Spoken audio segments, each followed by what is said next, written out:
It's time for the Phil Ferguson Show.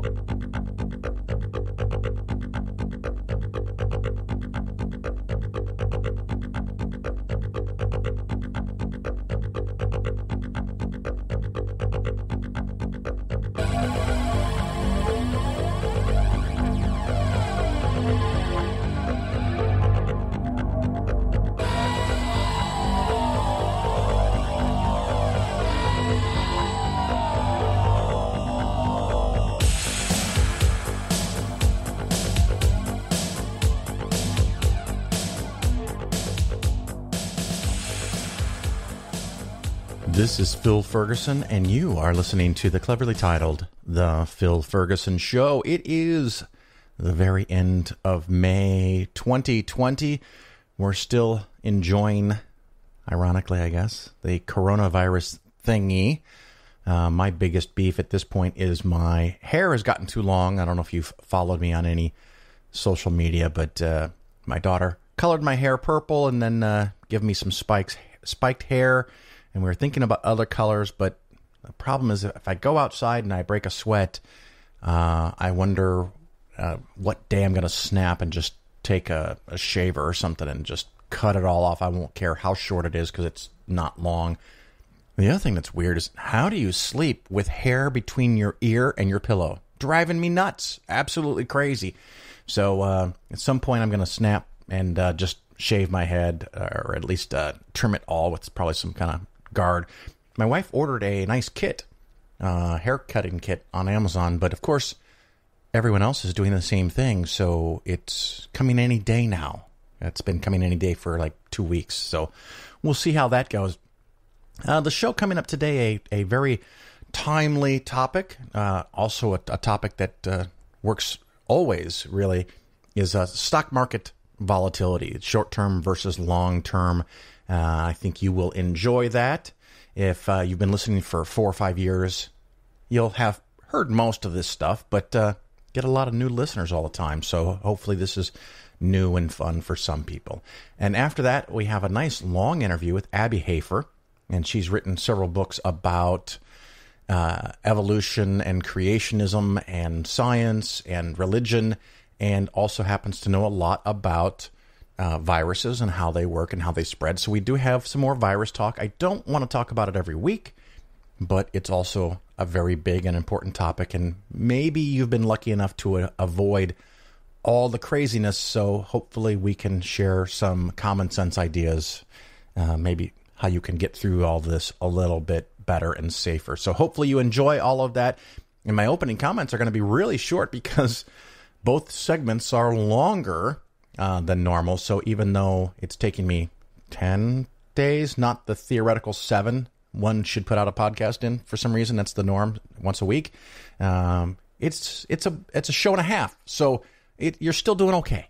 You're still doing okay. And I do hope you enjoy all the stuff that's about to come at you.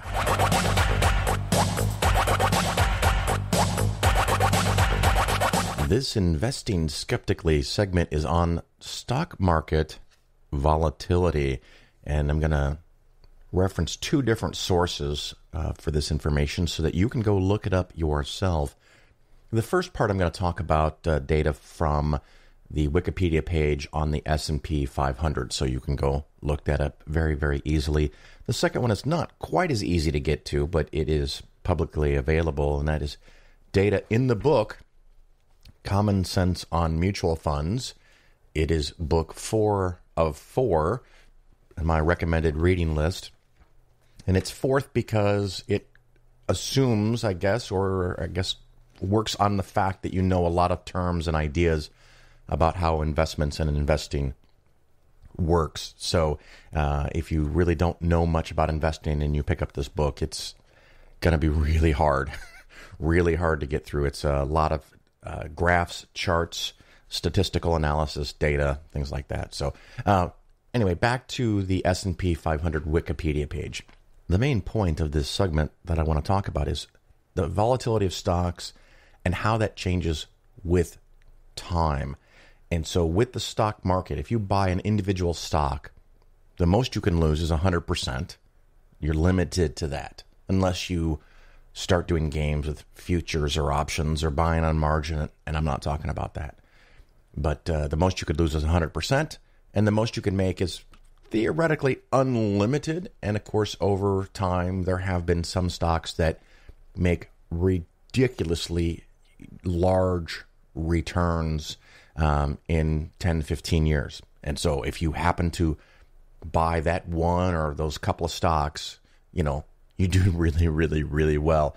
But we also know, and I've gone over this in depth in the past, that only 4% of all the stocks account for all of the stock market growth beyond what you can get in very conservative U.S. government bonds. So you have to pick the right stocks. That's part of why stock picking is so hard.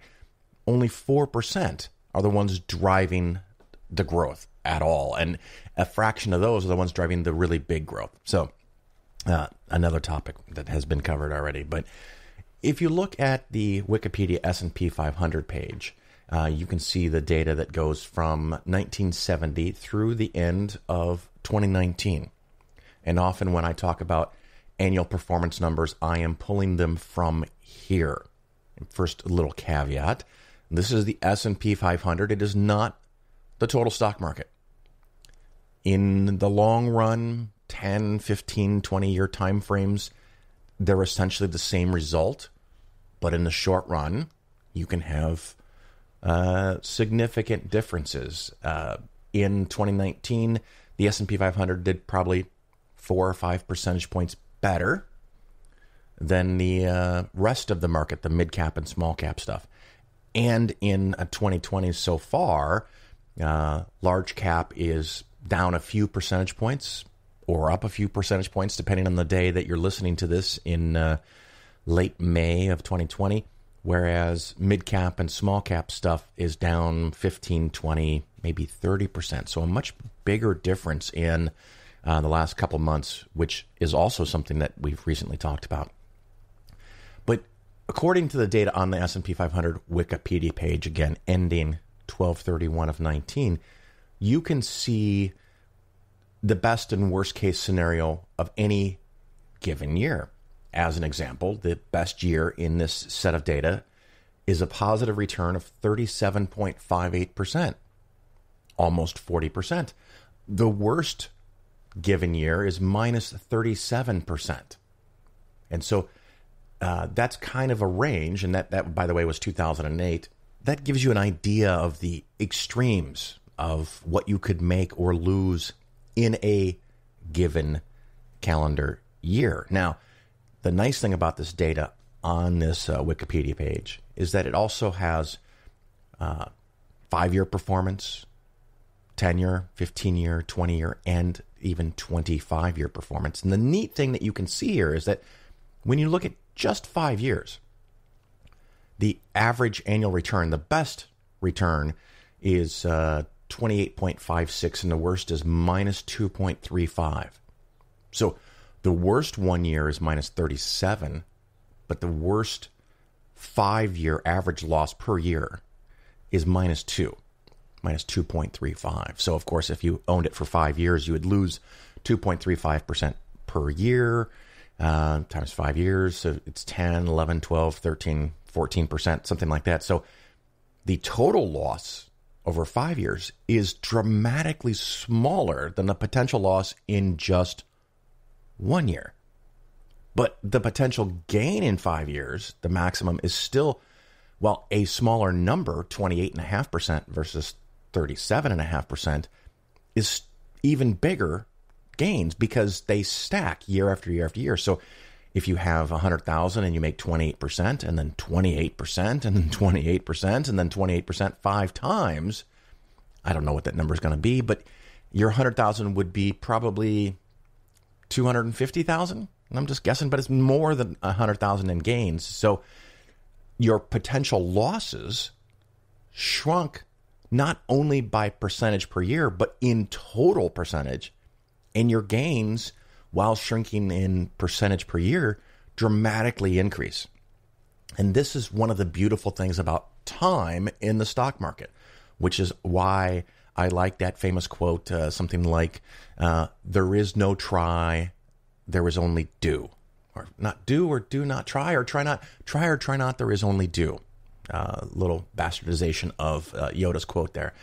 When you go out to 10 years, again with the S&P 500, the best case is 19.21% per year positive, or minus 1.38% positive.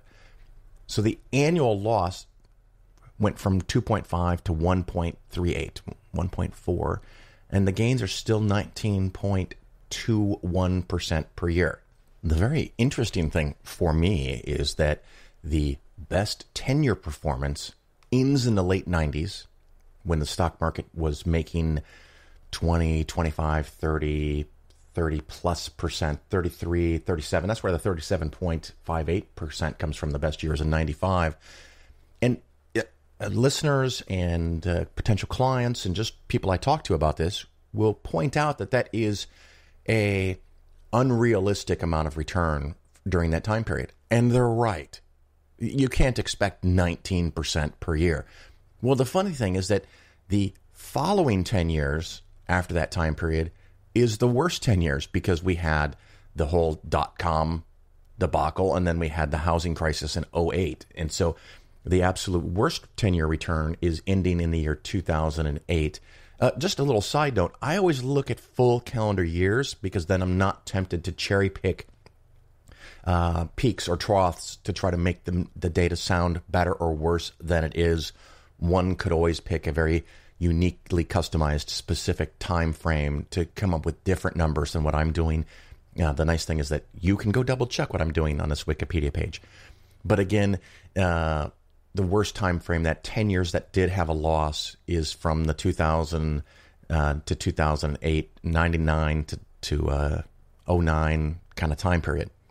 And yes, you would have lost money, and you would have lost a reasonably large amount of money if you were so unlucky as to have bought near the very, very peak with a one-time investment near the peak of the .com bubble. So if you were that unlucky, this is the theoretical worst 10-year result you could have. You could have invested $100,000 and then losing on average, and no year was actually average, but the mathematics on average is losing 1.38% per year for 10 years. 10 years later, you would have $87,000.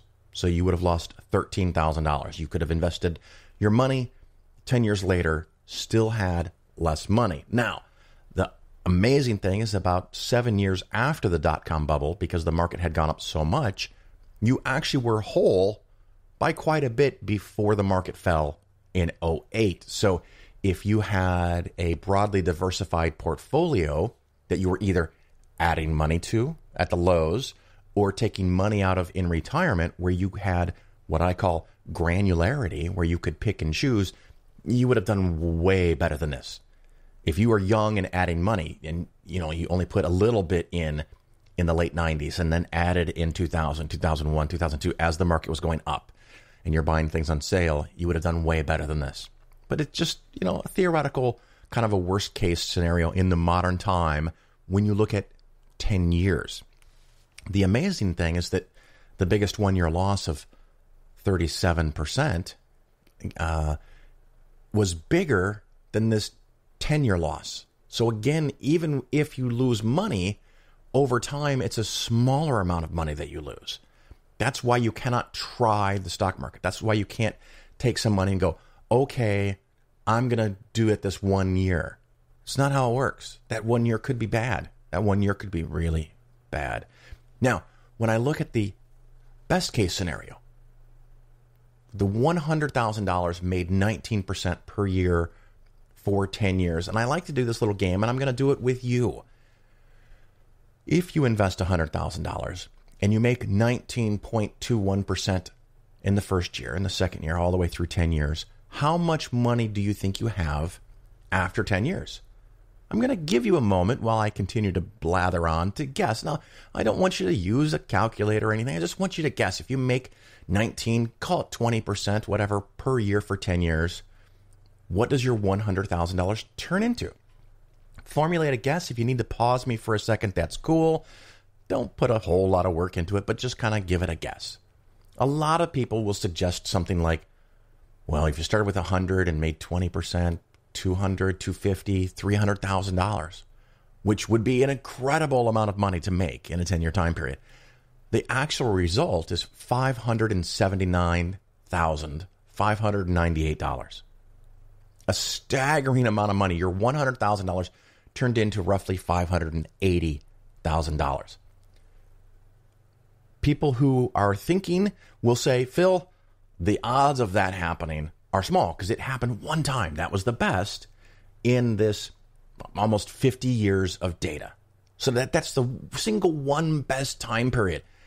And they're right to not think that that's likely or probable or ever going to happen again. But then that same logic would apply to the loss of 1.38%. That's the single worst one time. Why don't you apply the same logic to ignore the 580 to ignore the fact that you lost $13,000? Those are not the most likely scenarios. They are the extremes. Each is equally unlikely. Each had an occurrence of one time over 50 years of data. Let me go out a little bit more in time. Instead of 10 years, we go to 15 years. The best annual return per year is 18.93. The worst is 4.24. When I go out to 20 years, the best is 17.88. The worst is 5.62. 25 years, the absolute best 25-year time period is 17.25 versus the worst 9.07. And the median is then 11.6. And it's always around there, 11.6%. It's a little high in the last 50 years compared to the last 200 years. It's normally between 10, 10.5, maybe 11. This time it was 11.6. These are the kinds of returns you can make in the stock market. And what you've seen here is that when you go past 10, for sure past 10, even 10 it could have worked out for you. But if you do nothing in 15 years and 20 years and 25 years, the worst case scenarios are that you make a whole lot of money. And so that's one of the components of a good strategy, provided reality, nature, your lifespan permits it. It's time. It's one of the ways to not eliminate, but I guess dramatically reduce stock market risk is time. And it's in the long run, it's going to make you money. That's why you can't try it for a year. There's things that you can do from time to time to improve performance, which is, again, a whole other segment. But if you do nothing, time is your friend. So it reminds me of the saying, what was it? Have you ever known someone who's always trying to strike it rich? Have you noticed they're always trying? For most people, for most of the time, get-rich-quick schemes do not work. That's why people who you know somewhere in your life have always been trying, keep trying. Where this is a method, this is a strategy, this is a concept, I don't know what to call it, but if you just invest in the stock market and don't thrash around, you don't necessarily worry about the market going up or down in any given year or in 2020 in any given month. I think it was the single quickest 20% drop in a week or two, but it mostly came back. Now we might drop again. We might go up. I don't know the future. And that's the beauty of this. You can ignore all that shit. Just keep putting money in. The more you put in, the better you're going to do in the long run. The other source I want to talk to is this book from John Bogle. And I mentioned it earlier, but I do want to reference it a little bit. And, of course, if you've read the other books or you think you know a good amount about investing, it's definitely worth purchasing. This is the one book of the four that I insist that you get in paper. I don't know if it's available in softback, but definitely hardback is available. Do not get it in Audible or Kindle. While I actually own it in paper and Audible and Audible and Kindle, you need to treat it like a textbook. It can take you weeks or months, maybe even a year or more to get through this. There's no rush. Again, if you're going to invest for 20, 30, 40, 50 years, what does it matter if it takes you 6 to 12 months to learn how to do that? Take your time. It's a lot to absorb, especially if you're newer to this. Another quick thought, if you're, say 65 and you're about to retire, if you are lucky, you hopefully are still a long-term investor because your life expectancy hopefully is 20 to 30 years. But if you intend to leave money to either a charity or descendants or nieces and nephews, you're an even longer-term investor if one of your goals is for them to have more money. In this book, I am looking at page 17, and by the way, I am looking at the 10th anniversary edition. The original version, I'm going to do this off the top of my head. I think it was 97, and then this was revised in 07. So it's a little old now, and I really wish they'd do another update, but unfortunately, John Bogle has passed away. But maybe someone will step up and do the research to update it again. And the nice thing about this updated book is it has everything the original version does, but they supplemented material section by section by section. So you can see what he originally said, and then you can see in a few cases where some of his thoughts have modified or matured, adjusted, whatever. Again, I'm looking at page 17, which is talking about these annual stock market returns. The one thing you'll notice different if you look at the book is that he is using real returns, and this can sometimes be one of those things that people will hotly debate whether you should look at nominal or real returns. And just a quick explanation, everything I gave you before, everything that's on the Wikipedia page is nominal returns. So those are the actual returns that those funds made. Real returns are nominal returns minus inflation. So if the average long-term return of the stock market nominally is 10, if inflation is on average 3, the real returns are 7. Now, there's value to doing it either way, but I just wanted to let you know there's that difference in case you pick up this book and he's looking at or talking about returns around 7%, and you thought, well, wait a minute, the stock market makes 10, maybe he's taking out dividends. He is not. He's taking out inflation. Just wanted to go over that little point. And again, his graph shows that 1 year you could make or lose a lot of money. In 5 years, you could make or lose a lot of money. And I think this data is something like 150 years. So it's, actually, here it is, 1802 to 2008. So 200 years, 206 years. So a lot of data. I often tell people older than 100 years old, the stock market data gets a little harder to rely on. But of course, that could just be my impression. But it still shows the same thing, that the range for a given year is huge. For a given 5 years is smaller. He actually goes to a 50-year time frame, which continues to show the point that the volatility of your investments shrinks the longer you own stocks. Most of us, I mean, if you're listening and you're 20 or 30, there's a good chance you have a 50-year time frame. Most people, by the time they get around to saving money, don't have 50 years left. That's just a reality. But the 25-year time period, the nice thing about this book is it has some statistics, and it shows that the standard deviation is 1.4. What this tells you is that you would expect, I guess, a return of around 10%. Again, I'm going to use the nominal returns, not the real returns. The 10%, you can expect returns of 10% plus or minus 1.4%. Well, and this is where it gets a little tricky. So standard deviation, one standard deviation is about 66, 68% of the time. So about 2/3 of the time, you would expect to make 10% plus or minus 1.4%.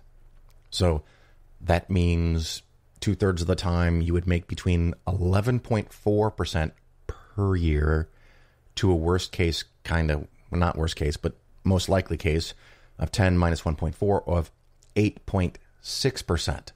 So once you go out to 25 years, it's very, very likely you're going to make around 10%.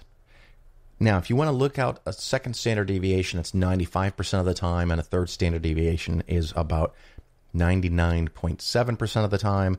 We'll just call it 99. 99% of the time, 3 standard deviations of 1.4. And that works out to about 4.2. So the total result you would have 99.7% of the time is a positive high end of 14.2. The 10% with 3 standard deviations of 1.4 or 4.2%, 14.2.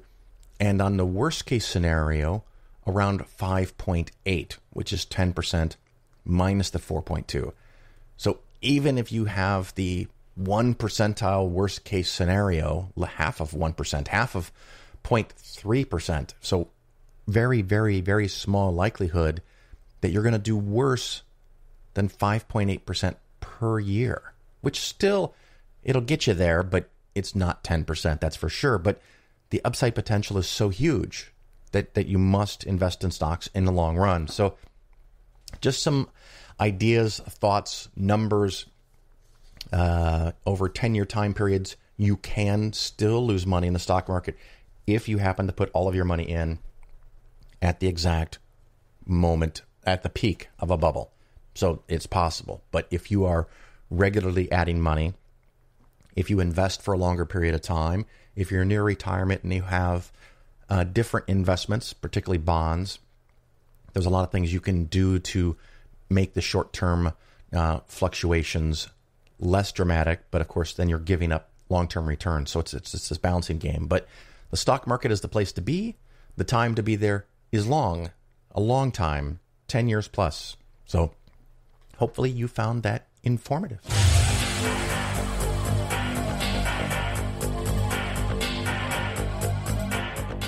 Do you mind spending 30 seconds on dark matter just for the heck of it? So when we observe galaxies, we find that they're spinning around at such a rate that stars on the edge should be flung outward, sort of like water droplets on a bicycle wheel that's spinning fast, the water gets flung out. Yeah.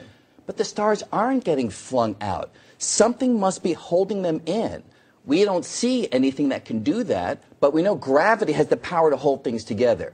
So we imagine that maybe there's some matter out there that we don't see, dark matter. That's why we don't see it. It doesn't give off light. And that matter is exerting a gravitational pull, holding those stars together in these spinning galaxies. And when we make that hypothesis, it explains observation so spectacularly well that we begin to gain confidence that maybe the stuff that we haven't yet seen and we haven't yet touched or smelled yet, maybe it's real. So we build big detectors and we try to capture one of these dark matter particles. We haven't succeeded yet, but I think that we will.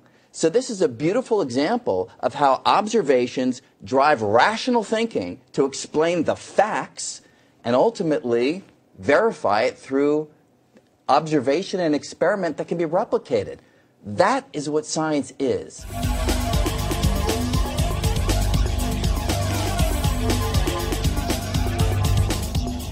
You're listening to The Phil Ferguson Show. The Phil Ferguson Show is for educational purposes only. Nothing said on the show should be interpreted as personalized investment advice. Your investments should be based on your situation, and you should consult with your financial advisor before taking any action. The show may contain ads. These ads are placed into the show by the hosting company after I finish recording and editing. I have little control over the content of the ads, and you should not assume that I support their products or claims. If you choose to support the show via the new Patreon page, that support does not create an advisor-client relationship.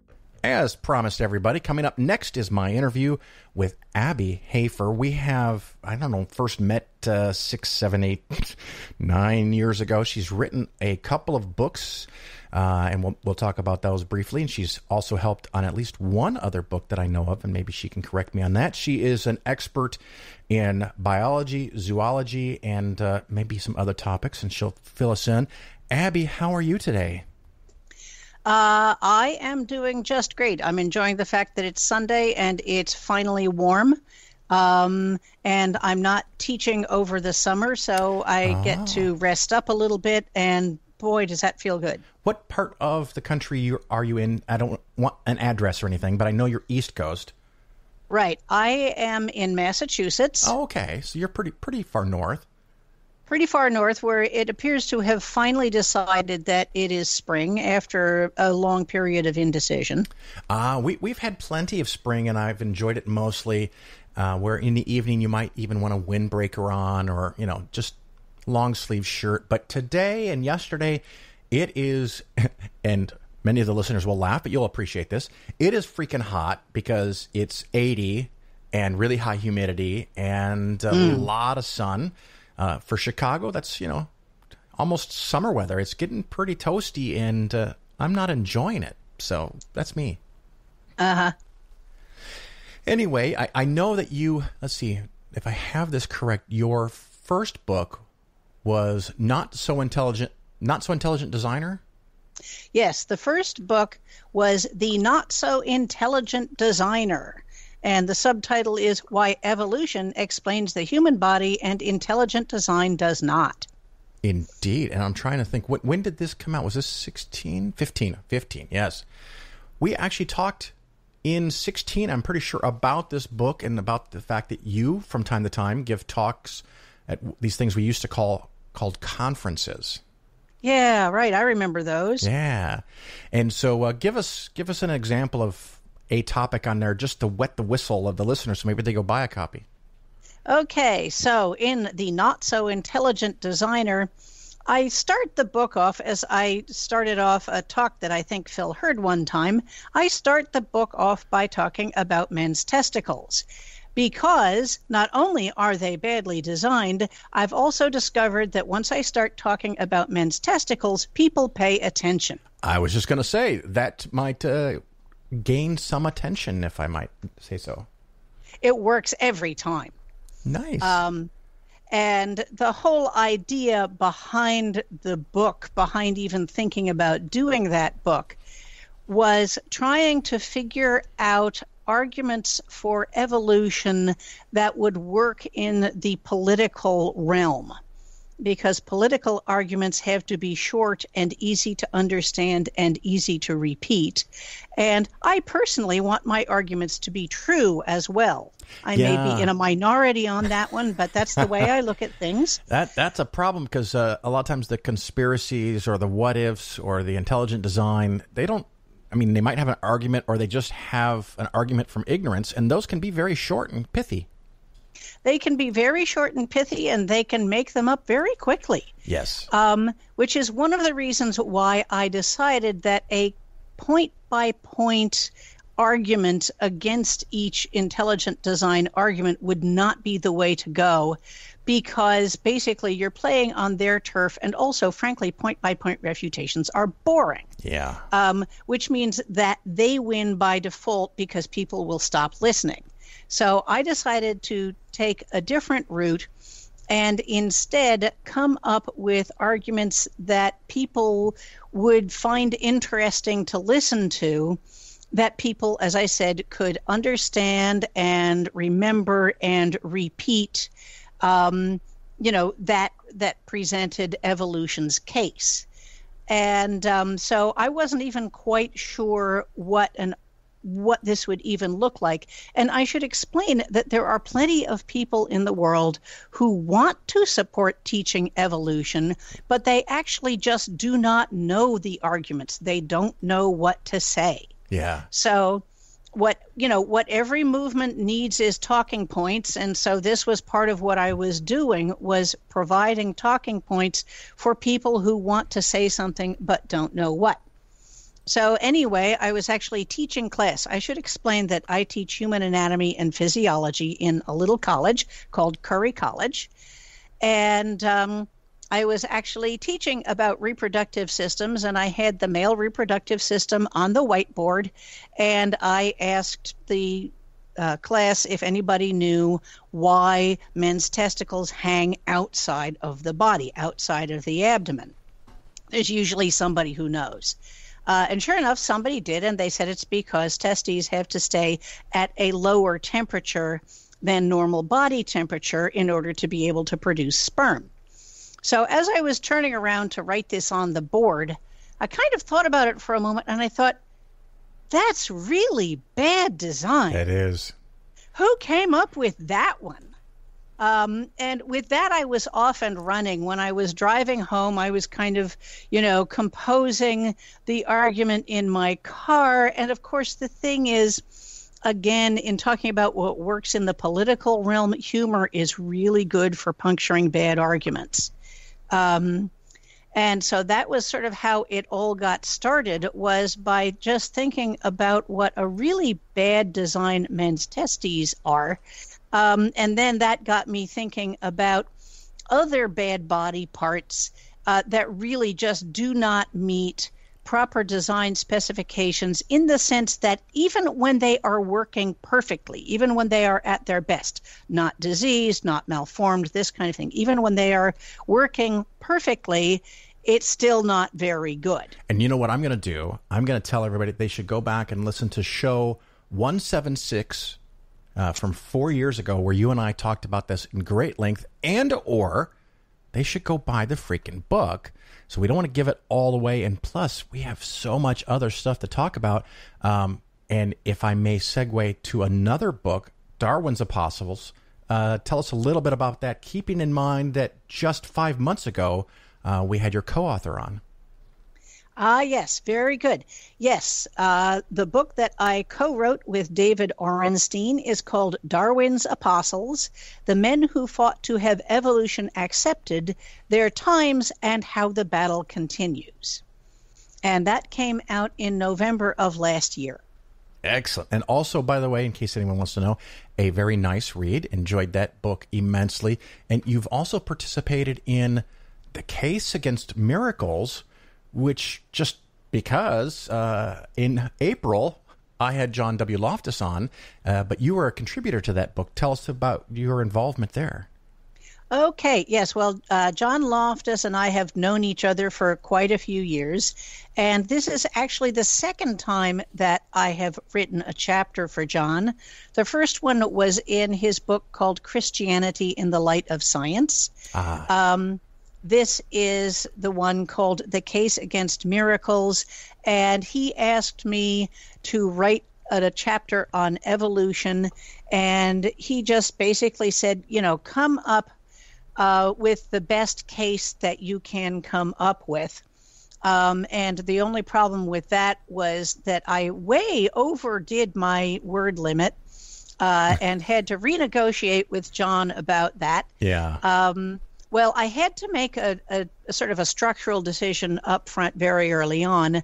Was I going to try and sort of teach the deep science of evolution, which would take a long time and, it would be interesting but might not progress people quite as far as fast?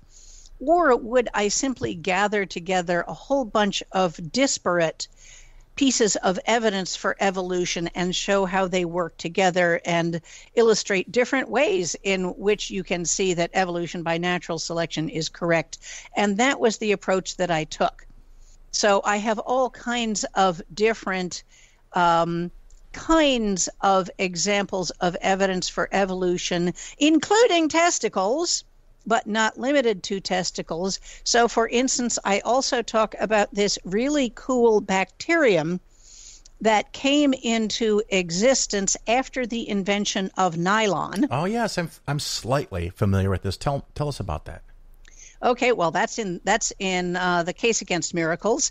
But yes, basically, it is known as nylonase. But what it comes down to is that there are some puddles, basically outside of certain nylon-producing factories in Japan, where there are bacteria that have evolved to be able to eat, basically, to metabolize some of the sort of byproducts of nylon production.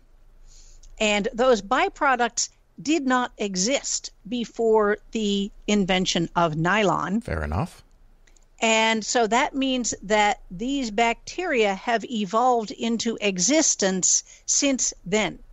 So it is a case of evolution as can be seen that has happened, within living memory. Yeah, and in our lifetimes, and it's not just the different colors of moths. It's an actual new thing that eats a new food source and metabolizes it. And I'm familiar with that story, and that is a really good example. I like it. It's a cool example. I'm going to give one other like that because people will sometimes say, well, but this is all just bacteria anyway, as if somehow or another bacteria don't count. But there is now a brand new, evolved in like the last 10 years, species, all female species of crayfish.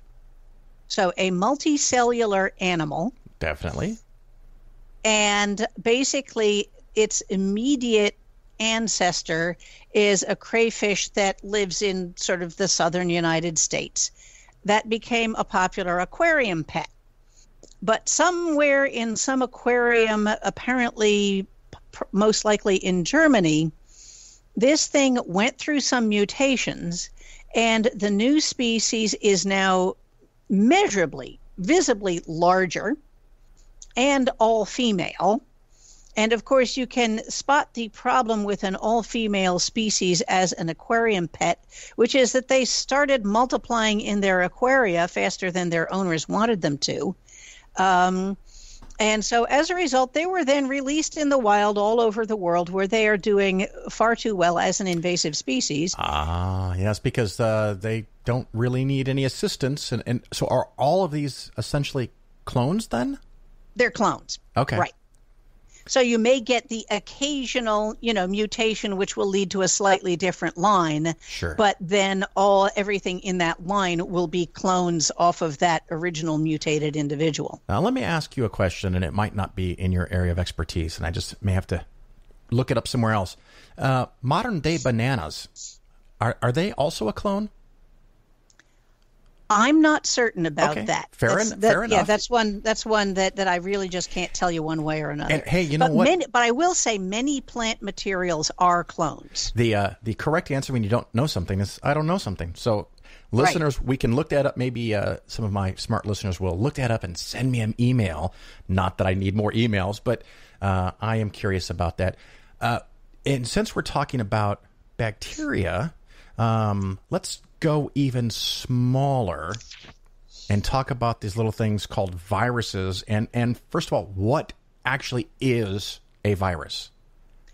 Okay, well, and before we get into what they are, I will say that, yes, our current situation is further evidence for evolution by natural selection, because SARS-CoV-2, the virus that causes COVID-19, evolved into existence. I was going to bring that up as yet another piece of evidence for evolution. Every new disease is a disease that evolved into being. So there's evidence right now and throughout history of new diseases evolving into being, and it's all not just evidence for evolution, but more or less proof of it, because that's how diseases come into existence. That's how it works. That's how it works, right. So anyway, you asked what a virus is. Okay, a virus basically, there are two things that it must have and other things that it can have. What viruses have in common is some kind of hereditary material known in biology as nucleic acids. And these will be either DNA or, in some cases, RNA. So a little bit of DNA or RNA, and then viruses will have basically sort of a protein capsule around it, more or less enclosing the DNA or the RNA.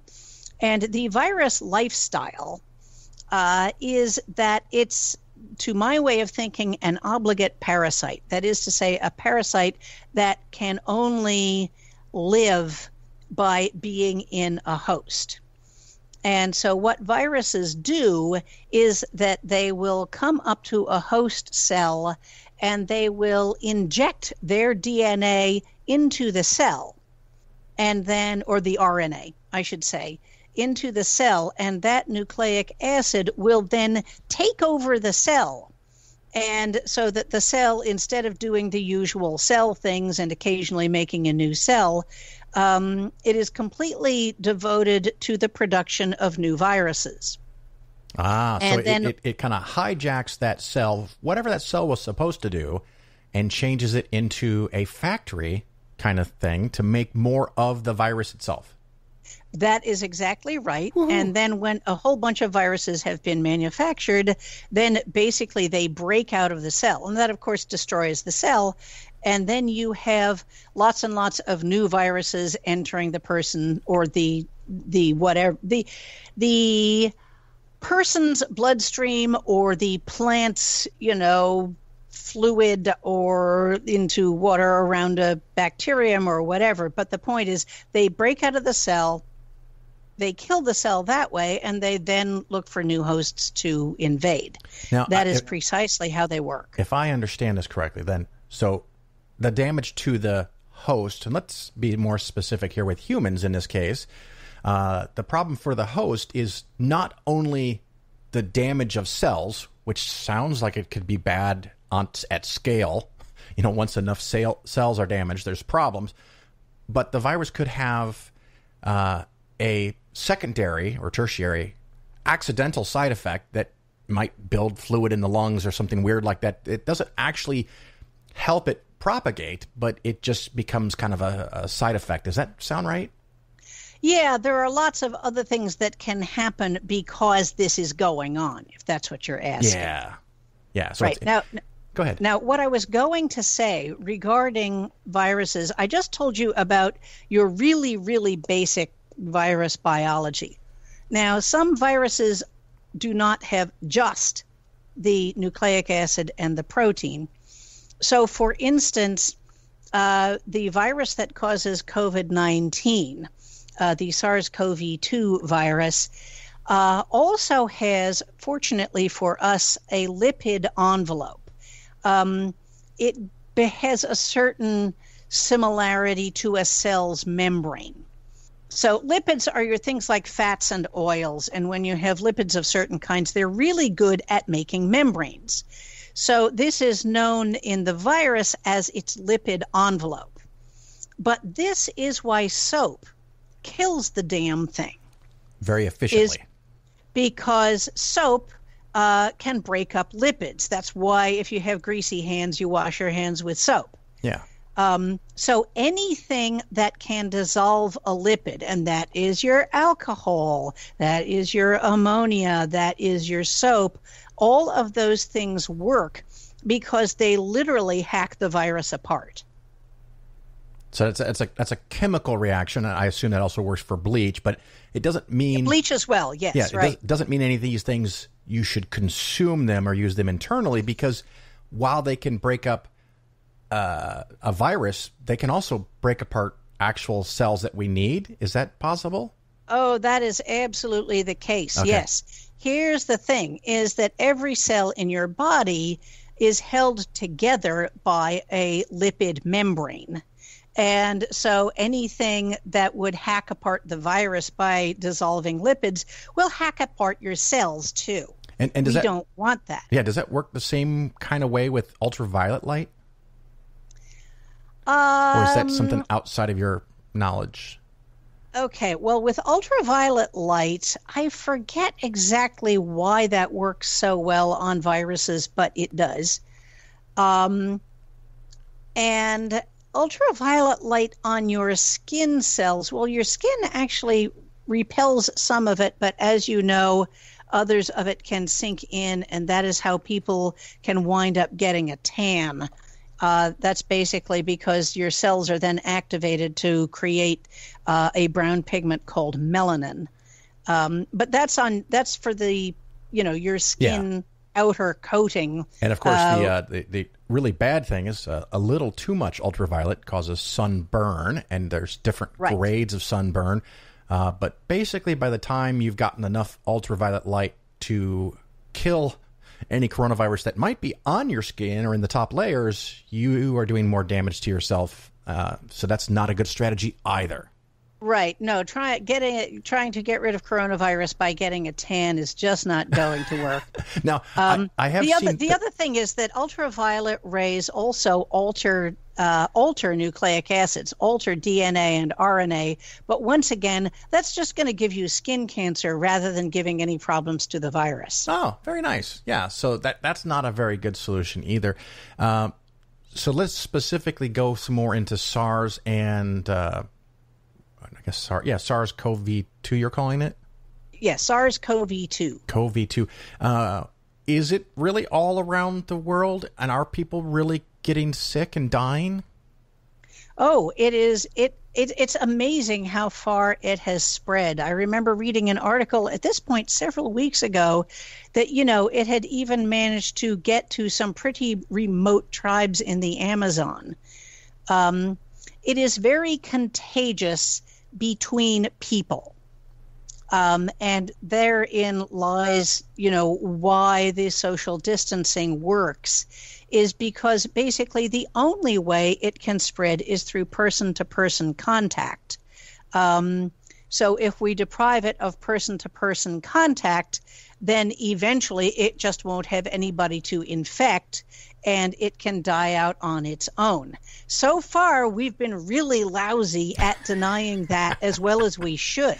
Yeah, and I don't think it's going to get any better, if you're asking me, because at least in the United States, the average American doesn't have the capacity to deny themselves guilty pleasures and perks and sit inside and wait for a few weeks. It's just not going to happen.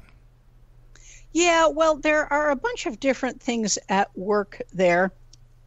And I certainly have lots of sympathy for people who have to go out and work because they are living paycheck to paycheck. And if the place where they work is open and the boss is saying, come in, then you can't apply for unemployment. And if you need the money, you don't have much choice. So I feel very, very bad about that. On the other hand, there are other people. And part of what I think is going on, and I find it very weird, is that sort of the virtue of self-discipline is just not a virtue that is much cared about anymore, from what I can see. I think that's clear. And to a large degree, I think that that's what this is about. I mean, yes, there is ignorance. Yes, there is want. Yes, there is need. There are all kinds of things like that. But, part of it is also just a business of, deciding that you need to act in a certain way and then finding ways that you can actually do that. I know that some people's circumstances make that easier than other people's circumstances. But there was a really interesting article that came out recently presented by Andrew Cuomo. I was thinking about going there myself. Go ahead. Where he said that really surprisingly, frontline workers, people in hospitals, police officers, and things like that, actually had a lower rate of infection by COVID-19 than the rest of the population, most likely because those workplaces all require mask wearing. Well, mask wearing, regular hand washing, better airflow, all those things that maybe we don't understand and know about as an average person, but the health facilities are implementing. And so there's actual things we can do, like recycling air, more air from the outside, right. Airflow away from people. I think they do this in casinos where the new air comes in at the bottom and goes up, so it lifts all the smoke away from the people, and then it gets into the filtration system. So the air is not moving across from person to person. It goes from the floor up, so the particulate matter of someone that sneezes and or coughs or just breathes is more likely to go up and away from other people. Does that make sense? Actually, that really does. Yay! Yeah, that's very interesting, actually. But yes, I can see how airflow going from floor to ceiling might actually be another step of benefit. Yes. Yeah, it's one of these things that, and people talk about this, that if you wear a mask, you can still get infected doesn't mean that wearing a mask is useless, just like vaccinations can dramatically reduce the spread of something like whooping cough. But if someone does catch whooping cough that had the vaccine, it doesn't mean it was worthless for everybody else. Well, but the other thing about wearing masks, and this is something that came up really right from the get-go, is that there are two different reasons to wear masks. One of which is to protect yourself. And that will depend upon the sort of ability of the mask to not let viruses in. Right. But really the more important thing from the standpoint of containing the disease is the fact that wearing a mask protects other people, because the vast majority of what you exhale is going to wind up on the inside surface of the mask. And I think this is where it unfortunately becomes political, because it got politicized. But it also creates this contrast, because some people aren't aware of how a mask works, or theoretically or partially works, and others are. So if I'm out and I see someone without a mask, it's not just them failing to protect themselves like a seatbelt. They're now failing to protect others. And when they often throw out this phrase, which makes me irate, personal responsibility, they're going to take personal responsibility. What? But they're not. Yeah, they're doing the opposite. Yeah, what does that mean? You're taking personal responsibility of what? You're taking personal responsibility of yourself. So when you get sick, you will swear to not use hospital services and drain them from other people? Because that's the most trivial thing that you could claim that you're doing. But you're not taking personal responsibility for the people that you're infecting, because you should pay their bills as well. So if you're going to claim personal responsibility, that you're going to be responsible for whatever happens because of you, then step up and take responsibility. But they're not. Right. Post your phone number and your insurance information so that everybody who sees you knows whose insurance to use when they get sick. Yeah.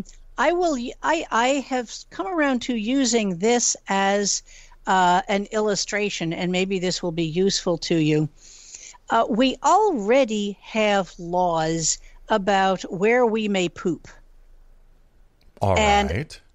So, for instance, I am not allowed to poop on the sidewalk, even though I might argue that I have the freedom to poop on the sidewalk. And you might even take personal responsibility to poop only on your sidewalk. And I might take personal responsibility, whatever that means, for the poop that I lay down. Yeah. But many people, I have seen the argument that goes something to the effect of, I understand, I will respect your right to self-isolate. Why won't you respect my right to go where I want? Ah, yes. Which to me translates as, I respect your right to poop in the toilet. Why can't I poop on the sidewalk? And the answer is, you cannot poop on the sidewalk because it would create a health hazard for yourself and for everybody else. And this kind of gets to a more fundamental psychological, logical, mental problem with many Americans is, when they say, how can the government tell me what to do? Because we as a society collectively have agreed that there's some things that, while mildly inconvenient, like pooping in a toilet, is for the best of everybody involved. Now, can a government agency overstep and start dictating things that don't affect us? Sure. But there are certain things, and this is, I'm stealing this, by the way, example. By all means, yes. I'll do a post on Facebook, and I'll hat tip you because I like this. But yeah, so a lot of these things are for the best of everybody. We do these things. Things I usually talk about are, roads and power lines. Why do I have to pay for electricity? Well, you don't have to, I guess, but you'd like it, right?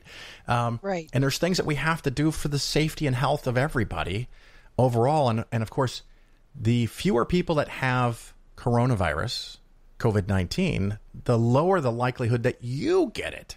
So you're actually helping yourself by behaving. Same as with pooping on the sidewalk. Yeah. Yes, you are helping other people who are not stepping in your poop and spreading whatever diseases can be spread that way. You are helping other people, but you are also helping yourself. And obviously, if other people follow your example and poop on the sidewalk, pretty soon everybody's going to be tracking human waste everywhere, and that's going to be bad for you. It is going to be bad for everyone around you, your society in general. And so you don't want to do that. And kind of a useful image to keep in your mind when you see people going around not wearing masks, if you just picture them pooping on the sidewalk, you kind of have the idea of what they are really doing. And if I really feel like pressing the case, I can also say, I don't poop on the sidewalk because it would create a health hazard, not just for myself, but for others. And because it is known to do that, it is known that pooping on the sidewalk would create a needless health hazard for others. I will then therefore say, so if you choose to poop on the sidewalk, that is harming other people, and therefore I consider that to be an immoral act. Yeah, and the other way I've gone with this argument a little bit, not something you brought up, I'm going to own this, but when people who are very religious say, I don't need to wear a mask because God will protect me, it often seems to be the very same people that are most likely to have a gun out in public. And I'm thinking, that, yes. If you don't need the mask because God will protect you, what do you need the gun for? Yes. Why is a mask a sign of fear, but carrying a gun isn't? Yeah. It's a curious thing. So, COVID, we theoretically it can get killed by chemicals, by ultraviolet light, but that can also damage us. But that is for surfaces exterior to the body. Oh, yes. If you're washing your hands, if you're washing your floor, if you're worried about your doorknob or something like that because people walk in and out of a certain door, this is where spraying something with, rubbing alcohol or bleach or something like that can do a great deal of good. And disinfecting surfaces is, what bleach and things like that are really good for. And the funny thing is alcohol wipes and soap are disinfecting your skin, at least temporarily. The unfortunate thing is if you left soap on your skin continuously, that would probably be bad for the skin, just like bleach or... Unfortunately, yes. Anything like that. What else can we do? We have airflow in spaces. We can limit the number of people. We can wear masks even when we aren't sick or don't know that we're sick. And that's one of the really helpful ways for a virus to spread is to be contagious before there are any symptoms. That's I wouldn't say clever because they didn't do it that way, but that's one of the things that helps a virus spread more vigorously. Yeah, that is correct. And actually, that's another interesting little evolutionary angle because any virus or bacterium, for that matter, any illness that has an asymptomatic phase, a phase when someone is infected but not showing symptoms, is a time when they are very likely to be able to spread it to others because they look perfectly healthy. That was how AIDS spread as well. AIDS had a long, like sometimes years long, asymptomatic phase. But this virus as well has an asymptomatic phase that may be only a few days long or maybe as long as 2 weeks long. And during that time, people can feel fine and yet be exhaling this virus all over, the air that other people are breathing and all over the surfaces that other people are touching. The touching surfaces business is why you want to wash your hands and not touch your face. And the breathing into the air is why you want to wear a mask for your own protection, but also why you want to wear a mask to protect others. Because if you have the virus and you are wearing this mask, that's going to stop the vast majority of the viruses that you are exhaling, not just through sneezing and coughing, but also just through talking, through exhaling. These aerosolized viruses are a part of the problem. And basically, if you are wearing a mask, that will vastly reduce the number of particles of viruses that you are letting loose into the air if, in fact, you are infected, whether you know it or not. Yeah. And of course, if both parties are wearing masks, so that the infected person is wearing a mask and catching most of the particles before they're released in the air, and then the other people are wearing masks, which will then reduce the number of particles that might manage to get past, that might manage to actually get past the mask. The result is actually that you dramatically reduce your exposure to the disease if all parties are wearing masks. And in fact, I have seen some evidence that if you have something like even just a majority, like maybe 60% of the people in the population wearing masks routinely, that can actually drive the transmission rate below 1. And that's like the most important thing in the world. And you're talking about the R naught here, is that correct? R naught, although sometimes it is also known as RT when you're talking about actual transmission. Fair enough. But people usually talk about R naught, so I'll talk about R naught. And yeah, R naught is this term that that epidemiologists use, meaning basically how many other people one infected person will infect.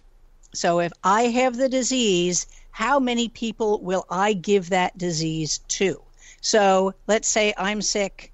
If I'm your average sick person with some disease, if I give it to 13 other people, then it would have an R naught of 13. And that's really, really high, is it not?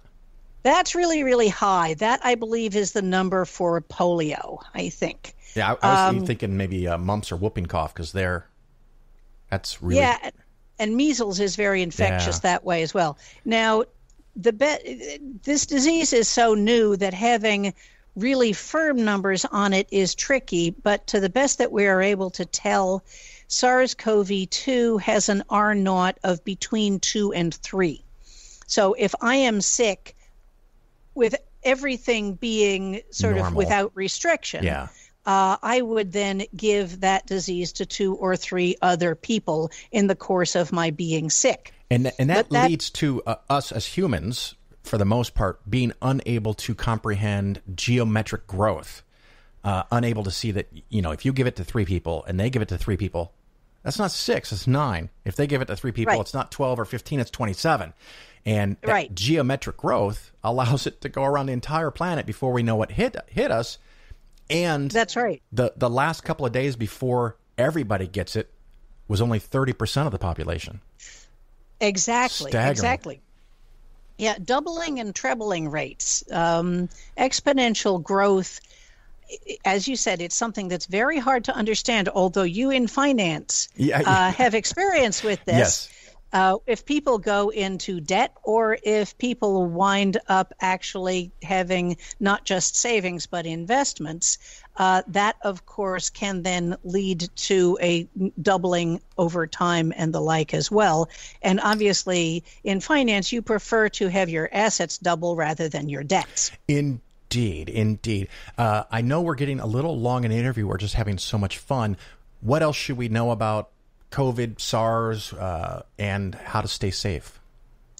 Okay, well, with staying safe, unfortunately, I'll start with one really basic important thing, which is that outdoor air is better than indoor air. Okay. You will not see me going into a casino anytime soon. In fact, casino is kind of the last place I would want to go. Church was my last place to go, but that's another reason. Yeah, church as well. But even indoor restaurants or indoor any place else I can avoid, I would avoid.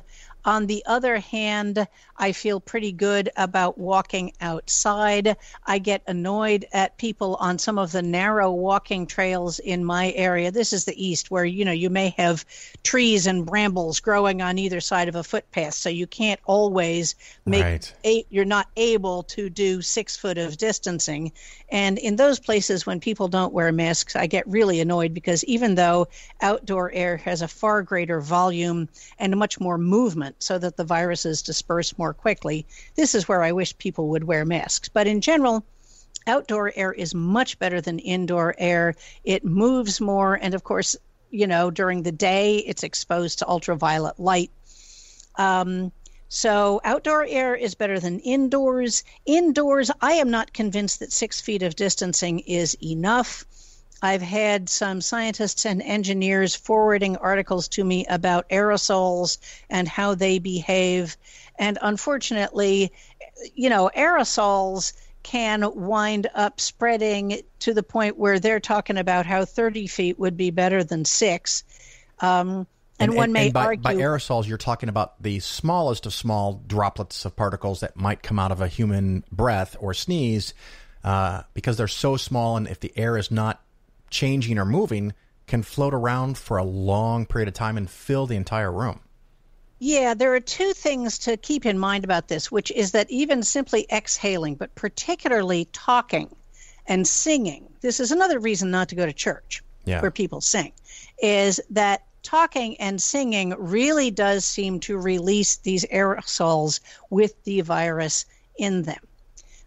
So you want to, not be in situations where people are talking and singing. Now, what were we talking about a moment ago? Because there was another thing I wanted to bring up about that. Oh, we were talking about outdoor air versus indoor air and aerosol particles and 6 feet. Okay, more than 6 aerosol. feet. Right. So, yes, there's the whole business of that the viruses are released by talking.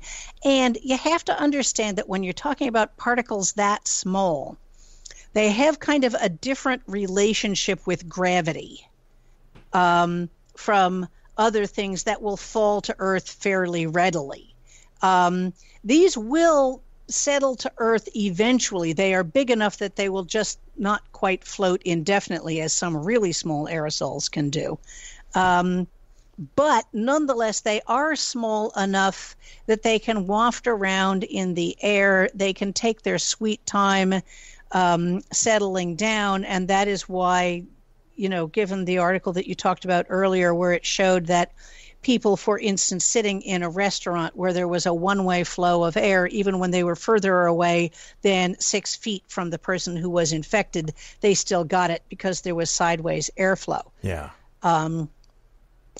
So you have to just be aware that aerosolized particles, they hover, I guess is the way to put it. They're just not going to fall down very quickly.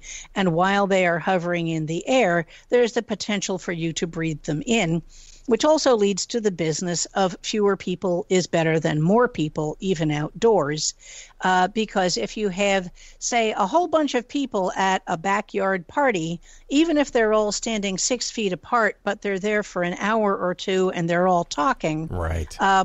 That could lead to a fair amount of virus in the air for other people at the party to breathe. So clearly, mask for you, mask for everybody else, as far apart as possible. Don't shout, don't sing, don't breathe. No, you have to do that, breathe.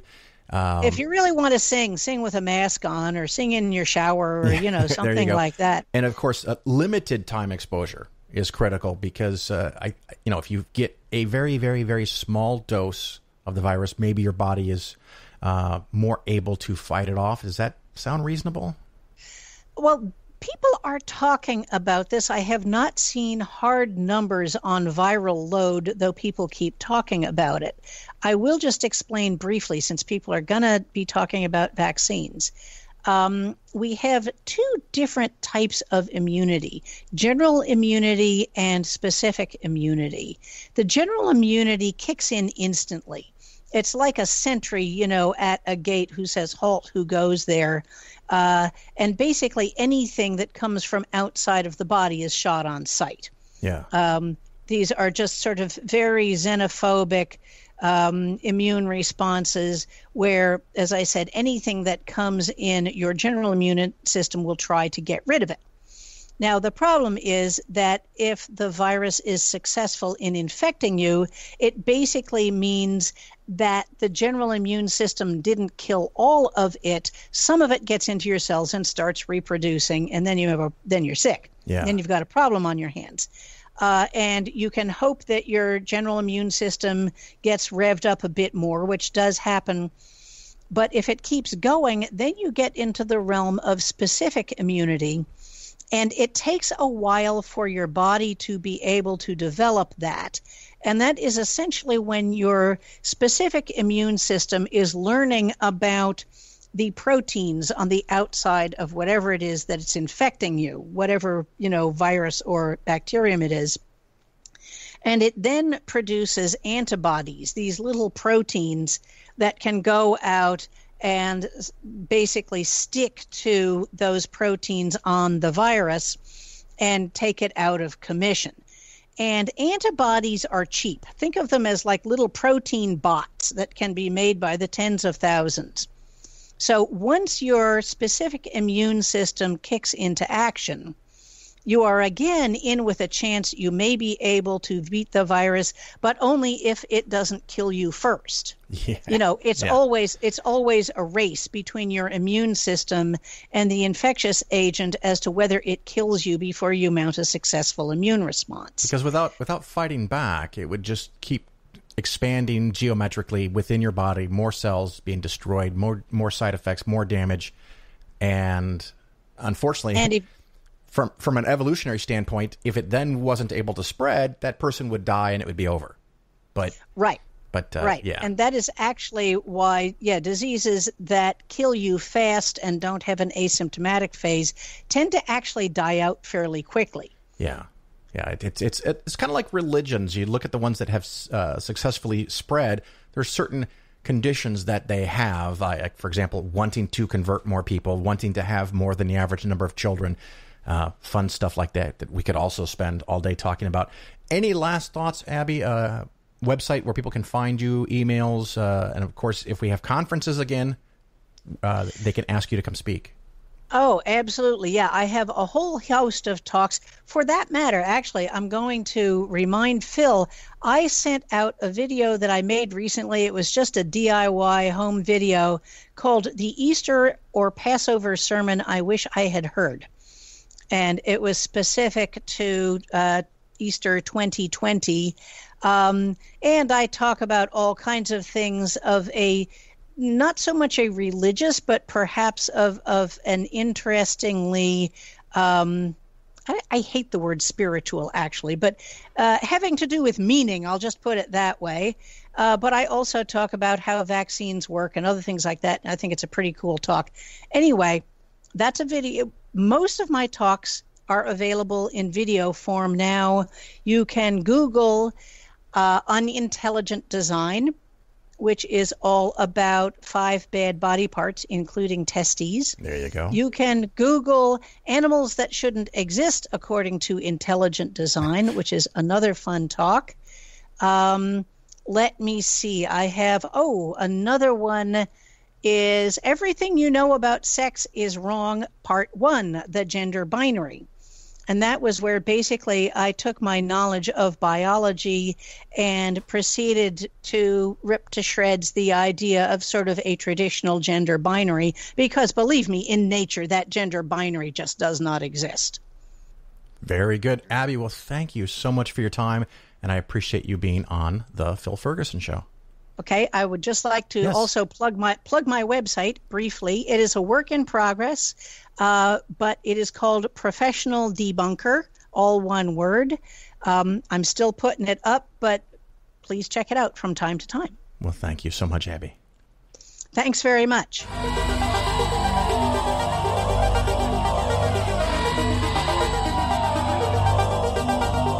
My name is Annie Druyan, and I'm founder of Cosmos Studios and honored to have been the longtime collaborator of Carl Sagan. And I'd like to say that I think it's just the opposite of what you're saying from my perspective, humbly. One is that I think that science tolerates the unknown in a way that religion doesn't. My argument is not with people who search for God. My argument is with people who feel that our understanding of God is completed. And those are the people who make so much of our existence on this planet such a hell, because they really think that they have the right to kill other people, to hurt them, because of what they understand God's will to be. That's a very destructive thing. So science is, the whole methodology of science is saying that we are not permitted these absolute truths that religion pretends to have, that we do not know the answer to these questions, and not only that, but the little that we think we do know, if you can prove us wrong, we'll give you our highest reward. And that's part of the methodology. That's part of the whole functioning of the system itself. So yes, in answer to what Joan was saying earlier, scientists do terrible things. Scientists have biases. Religious people do terrible things, and they have biases. But absolutely intrinsic to the whole the methodology of science is that error-correcting mechanism, which says we must never lose sight of that. That's not in religion. That's not present at all. Talk about humble. It's the fact that we do science and that we can bring ourselves to see that little tiny earth in Carolyn's presentation. That is humility. What science has done for us spiritually is that it has been the only thing that I know of that has compelled us to wean ourselves of our infantile need for centrality. And that was present, that is very much the essence of so many religious formulations of where we come from, why we came to be. It's the sign of mental health, that we can bear to think that this planet was perfectly fine for 4.5 billion years without us. That cosmic evolution goes on for 13.5 billion years before we even get here. How long have we been in science? How long have we systematically been looking at nature? Not even 400 years. And yet science gets us out to Enceladus. It takes us out of the solar system. It enables us to wean ourselves of that spiritual narcissism which compelled us to be at the center of everything. So when it comes to humility, when it comes to a tolerance for ambiguity and for the unknown, I think science worships the unknown. I think scientists are most comfortable in that place of not knowing. And that's where they live. And that's the great strength of science. So I would respectfully disagree.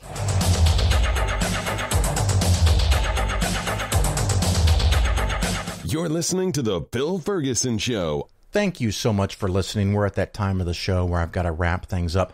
Just a quick little announcement about business, Polaris Financial Planning. I think it was 2 shows ago I announced that I was going to temporarily lower my minimum from $1 million to $500,000 to bring in some new clients because of the efficiencies of the software that I bought.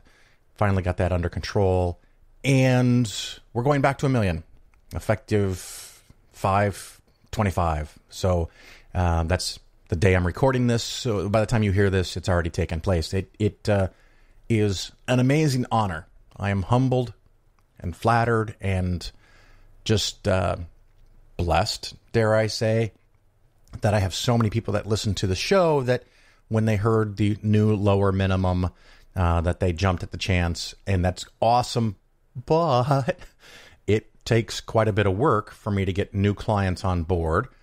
And as I've said many times in the past, I want to always make sure that I have sufficient time available for the clients that I already have. So that ended.